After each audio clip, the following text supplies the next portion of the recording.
S'est installée dans une ferme pédagogique. Elle a changé de carrière, changé de vie. C'est Fanny Agostini qui est à Boissé en Haute-Loire, à la ferme. Bonjour Fanny. Bonjour Mathieu. Et ce matin avec vous, on s'arrête sur une espèce qui a un comportement douteux dans la nature. Parmi toutes les expressions liées au monde animal, on pourrait retenir rusé comme un renard, malin comme un singe, mais aussi roublard comme un papillon. Celle-là, je ne la connaissais pas. Les papillons seraient en fait de gros arnaqueurs. Ah, il y en a certains, oui, qui ont un comportement qui laisse à désirer.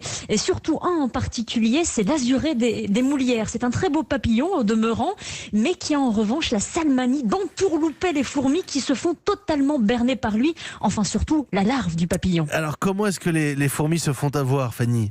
Alors c'est un système très très ingénieux. La larve va diffuser dans l'air des phéromones. C'est un mimétisme chimique, une imitation du parfum de la fourmi en quelque sorte.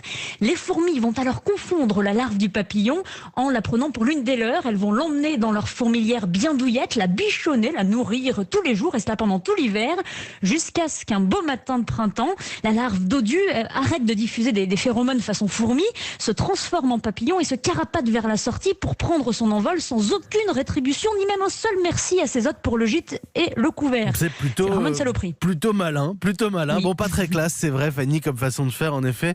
Qu'est-ce que ça nous apprend ?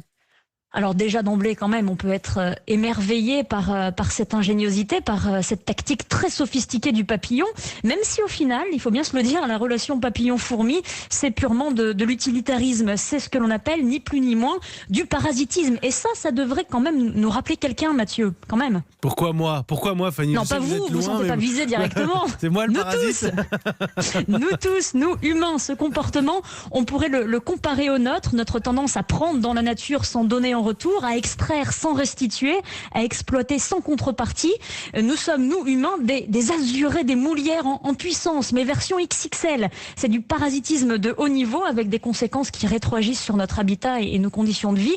Dit autrement, nous sommes devenus des parasites nuisibles pour nous-mêmes et ça c'est une grande première dans la nature. Alors ce matin, je le dis, c'est une invitation, arrêtons de faire comme cet ingrat d'azurer des moulières et si nous devons nous inspirer du vivant, soyons davantage des abeilles qui elles sont plutôt tournées vers l'échange, la symbiose et dans une certaine relation à bénéfice mutuel avec la biosphère. Merci Fanny Agostini, on pourra plus tranquillement s'allonger dans un pré et regarder les papillons sans réfléchir et sans penser.